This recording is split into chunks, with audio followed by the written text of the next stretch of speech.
Fala, moçada, vamos fazer um fechamento diferente? Vamos falar um pouquinho do modelo, né? Por que que eu chamo de quatro barras? Porque ele é um modelo baseado no RMC, né? Referência, marcação, confirmação. E para eu ter uma referência, eu preciso de uma barra para poder comparar se essa máxima é maior que a máxima anterior.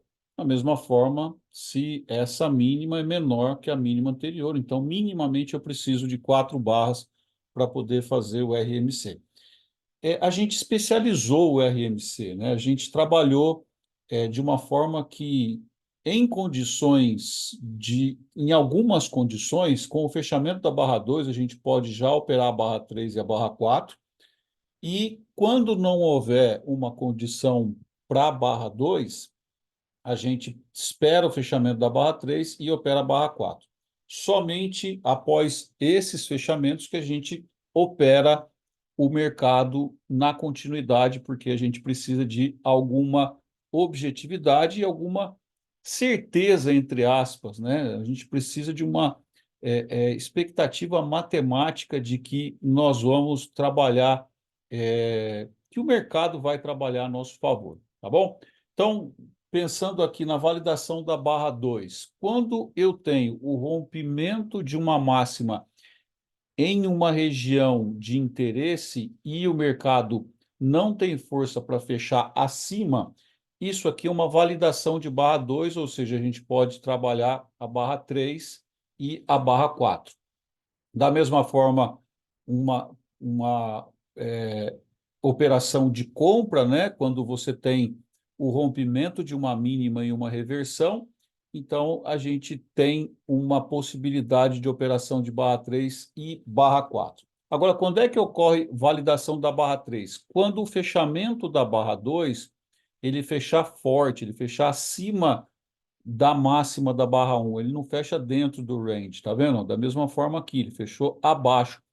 O viés nesse ponto é um viés de continuidade. Então, como é que você tem a validação da barra 3? Quando ela fecha abaixo da abertura da barra 2. O que é esse sinal aqui, ó? É um V-shape, né?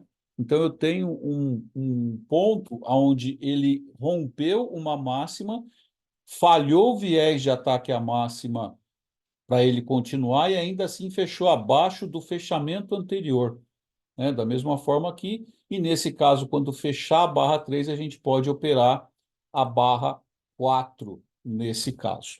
Tá ok? Então, essas duas possibilidades acontecem para a gente poder, de forma objetiva, ter autorização de operar barra 4 e barra 3. No caso, validação de barra 2, você pode operar a barra 3 e a barra 4.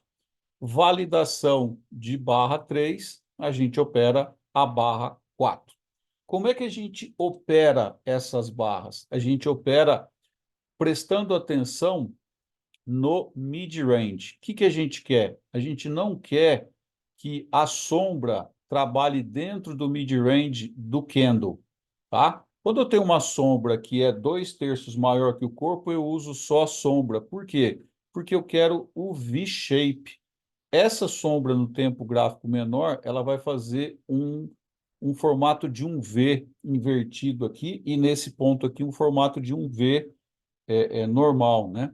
Então, nesse caso, a gente sempre marca os 50% da sombra, quando eu tiver uma estrela assim, por exemplo, e depois, no candle 3 a gente marca também o mid-range, né, o ponto de equilíbrio, porque a gente não quer que a sombra toque lá. Por quê? Porque isso mostra que o mercado está forte. Teve uma abertura, uma manipulação e uma queda, tá vendo? Uma abertura, manipulação e uma queda. E ele não chegou nos 50% acima na zona premium, né? Não, ele tem urgência de cair. Então, se esse é o high time frame, a gente pega as operações no low time frame, tá? Por isso que a gente consegue trabalhar barra 2 e barra 3. E também, quando a gente tiver uma barra 2 que tenha um corpo significativo, aí sim a gente usa o corpo, porque a sombra não tem 2/3 do tamanho do corpo, tá bom? Nesse caso, mesma coisa, trabalha a zona de equilíbrio, veja se a sombra não fecha acima, para não invalidar, e a gente vai trabalhar isso especialmente quando estiver falando no curso. Isso aqui é só uma pincelada para a gente poder trabalhar um pouco o entendimento do modelo, tá bom? Eu fiz algumas marcações aqui no dia de hoje. Falta a gente conceituar onde é que existe a formação da, da, do Candle 2. O que é o Candle 2? Gente, o Candle 2 é onde eu tenho a máxima. Deixa eu colocar aqui para ficar mais fácil da gente visualizar. Olha só, dentro do ponto de swing, o Candle 2 ele tem a máxima da inversão do swing, ou ele tem a mínima da inversão do swing. Ele é o ponto de extremidade, sempre o Candle 2. Então, onde é que eu vou procurar a formação de Candle 2? Essa é a chave da gente poder trabalhar bem o modelo. É saber que o Candle 2 precisa ser formado em pontos de interesse. Então, em extremidades, né, em swing highs e swing lows antigos, em fair value gaps ou áreas, perdão, áreas não, ou áreas de escora, os opposing, que também são formados a partir de zonas de interesse. Então, por exemplo, abaixo de um low, eu faço um movimento de fechamento de barra 2, tá vendo? Ó? Ele tomou um low, fez um fechamento e ele expande para cima. O que eu tenho aqui, né? Eu tenho um V-shape e eu tenho uma reversão e ele está indo fazer um rebalanceamento dentro de um fair value gap, tá certo? E aqui, tomei esse high, fiz uma bela sombra, tá vendo? Ó?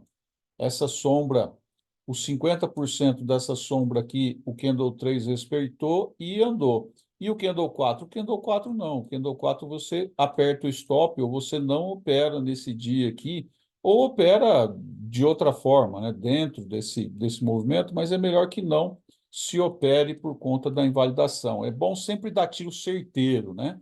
Então, na formação de highs e lows, a gente considera a barra 2. O que é isso aqui? Isso aqui é o high time frame.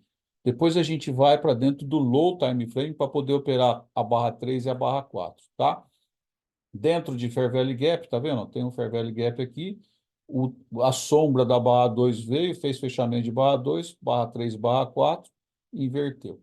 Dentro de um Fair Value Gap, barra 2 tomou aqui, ó, tá vendo? Ó? Rompeu a máxima e fechou dentro do range, barra 3 e barra 4 fizeram displacement para baixo. E, finalmente, quando a gente não encontra Fair Value Gap nem high nem low, existe a possibilidade da gente tocar o opposing anterior. No caso aqui foi um SISD, né? Nesse movimento aqui também foi um SISD, ele voltou. Aqui teve dupla confirmação, porque aqui tem um Fair Value Gap grande também, tá bom? Então, vamos pegar um exemplo aqui que aconteceu hoje para a gente poder trabalhar. Tá vendo aqui, ó? Essa minha marcação é a mínima do dia de ontem.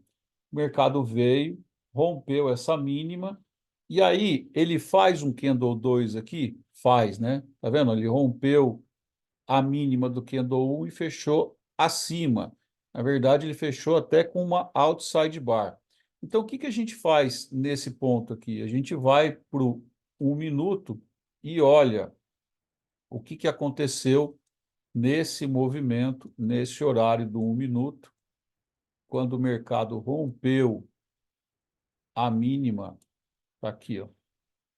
Quando o mercado ele rompe a mínima do dia, ele faz uma pequena lateralização, faz uma movimentação profunda aqui, e aí, com o indicador, a gente consegue ver quem foi a sequência de candles, isso aqui no 1 minuto, eu estou fazendo o par do 15 com o 1.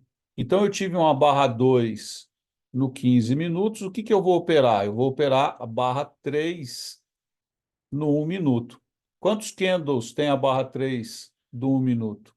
Tem 1, 2, 3, 4, 6, 15. tá? Tem 15 candles de 1 minuto a barra 3. E é no price action dessas 15 barras, desses 15 candles, que a gente vai achar o nosso setup, tá bom? Então, esse aqui que é a barra 2, eu peguei a mínima do candle anterior, essa é a sequência de candles negativo que fez a mínima, esse fechamento aqui aconteceu dentro da barra 2, aqui é a abertura da barra 1, quando ele volta aqui, eu já ia bater mercado aqui se fosse barra 3. Como não é, ele me deu a chance de voltar aqui, né?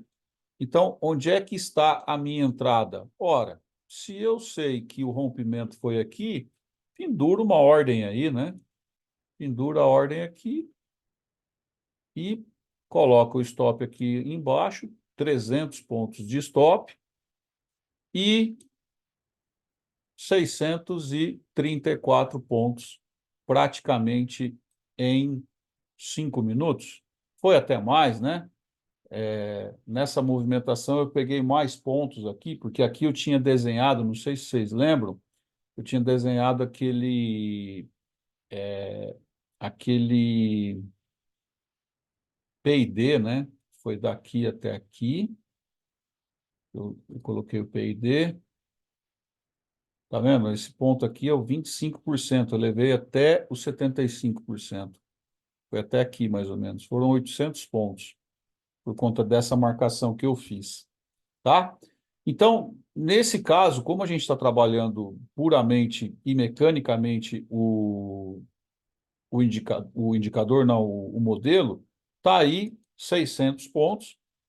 E aqui eu fiz uma outra movimentação. Esse ponto aqui, ele tomou uma mínima, mas aí a gente tem outros macetes para não entrar nesse movimento aqui. O primeiro deles é horário de almoço. Segundo deles eu tenho uma expansão, consolidação. O que acontece com a consolidação? Ela reverte? Não. Ela faz uma manipulação para buscar stop e aí sim reverter. Mas tudo bem, não tem problema. O que aconteceu aqui? Teve uma entrada que houve 200 pontos de loss. Então, se você fez 600 no 630 anterior, menos 200, você está ainda com um saldo positivo de 400 pontos, certo? Então, vamos dizer que você tenha um gain e um loss. Aí você tem aqui, novamente, esse low. Esse low foi tomado por esse candle 2. Agora, repare, esse candle 2 é fechamento de candle 2? Eu poderia ter operado a barra 3 aqui? Não, né? Por quê? Porque eu rompi a mínima do candle 1, só que eu fechei abaixo dela. Que eu vou ter aqui? A abertura do candle 2, ela é superada, tem um fechamento acima. Então, essa barra é 3, nós vamos operar a barra 4. De novo, se eu só posso operar a barra 4, vamos lá para 1 minuto, que eu estou trabalhando 15 e 1, né? Então, vamos aqui para 1 minuto. E aqui já está previamente anotado para a gente ganhar tempo, né? Aqui. Então vamos lá, vamos entender aqui. Essa é a barra 3. Eu só posso operar a barra 3 quando. Perdão, eu só posso operar a barra 4. Então eu tenho que esperar a barra 3 acontecer.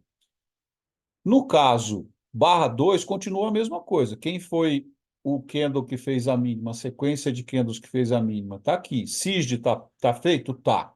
Aqui eu tenho um opposing? Tem. Por quê? Porque eu tenho o Fair Value Gap aqui, ó.